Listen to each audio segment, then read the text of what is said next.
Predvsem to študentje veste, kaj so potrebe mlade generacije. Ne? Mi smo že mogoče malo starejši, pa preko svojih potreb mogoče prehitro sklepamo.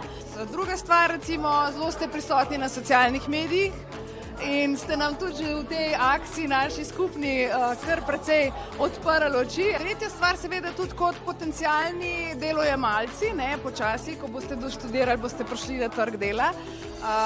Imate tudi svoje specifike, vsaka generacija jih ima.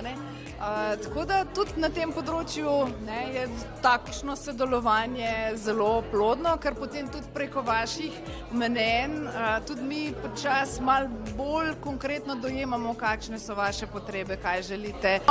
Skupin je bilo kar precej, tako da žal je bila samo ena tista, ki je lahko zmagala, ampak čisto vsaka skupina je imela svoje dobre ideje, tako da tudi ravno danes sem gledala poročilo, kje in kako, tako da vsaka je imela določene navdihe in bom rekla prebliske, kaj in kako bi mi lahko bili še boljši, tako da je vsaka čast vsem, predvsem pa za odkritost, nadobudnost, svežino pri pristopu, pa v bistvu je bilo tako zelo čutiti to energijo, da res študentje hočete narediti pa prispevati najboljše, kar se da.